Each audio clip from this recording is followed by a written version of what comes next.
So, talking about the feet first. So, when I'm first starting with someone new, I'll have them get into a rack, and like I said, I've already taught them hand placement, J cups, and things like that. When they're actually squatting, I'm looking at the feet and making sure they just have flat feet without getting overly complicated. One of the first things I'm gonna do for people squatting is, after I see them, if they're struggling and they're not a natural squatter, right? Typically that means they're squatting up onto their toes like that a little bit, right? First thing I'm gonna do is say, take your shoes off.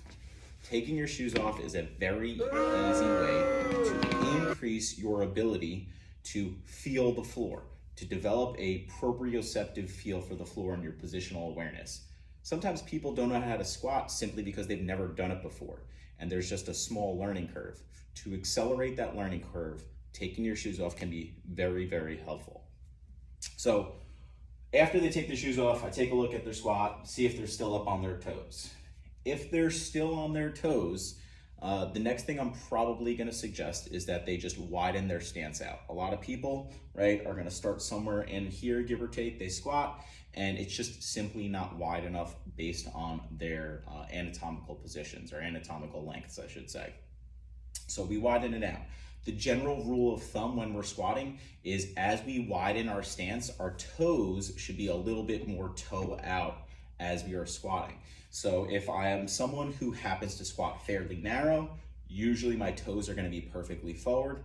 As I widen my stance, let's say I get to a wide stance, my toes are gonna be a little bit more toed out. And again, this really varies person to person. The next thing I am going to be looking at, and this also is related to foot width, right? The next thing is I'm really looking at how much flexibility or dorsiflexion do they have at their ankle. And I'm gonna show you some pictures, and I'm gonna show you a pretty cool drill that I think is very helpful for determining appropriate dorsiflexion. If you don't have flexible ankles, you're not gonna be able to squat with a very narrow stance. You're not. If you have relatively flexible ankles, you can probably get away with squatting relatively narrow and still having a very flat, stable foot. So I'll show you guys a quick little thing that can determine whether or not you have average flexibility in the ankle, below or above average. The last thing I'm gonna do when I'm working with someone in the squat is really just figure out whether or not they're flat-footed or not. If somebody's flat-footed, generally speaking, they're gonna actually collapse inward.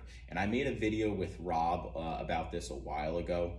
We wanna create external rotation through the entire lower leg to create a more stable platform to squat. What is external rotation? I don't wanna make this video too long. Check out the old video I made with Rob. It's pretty short and simple.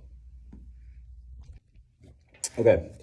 So how do you determine if you have average, above average, or below average dorsiflexion or flexion at your ankle? So this is dorsiflexion, the ability to pull up.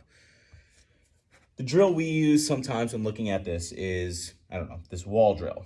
I have someone take a half knee next to the wall. They're gonna be just over a fist. So not a fist, just over a fist, maybe a fist and a finger away from the wall, being flat-footed. From there, I'll ask them, keeping their heel flat, to try to drive their knee into the wall, keeping their foot flat. You might not be able to see it, but I am not touching the wall. I'm a solid 2 inches approximately away from the wall. I personally have slightly below average dorsiflexion at the ankle. I think an average person can come pretty close to touching the wall, but not actually touch it, in my opinion, is average. I have some people who can just drive this knee all the way into the wall, staying flat-footed, and in my opinion, that is above average dorsiflexion. I'll have other people who can barely get anywhere. You know, maybe as they drive in, this is as far as they get, and they're 3 to 4 inches off the wall. That's what I would consider well below average. And in that situation, maybe we will do some dorsiflexion mobility work, whether it's like a banded distraction or like a loaded dorsiflexion stretch, calf stretches, things like that.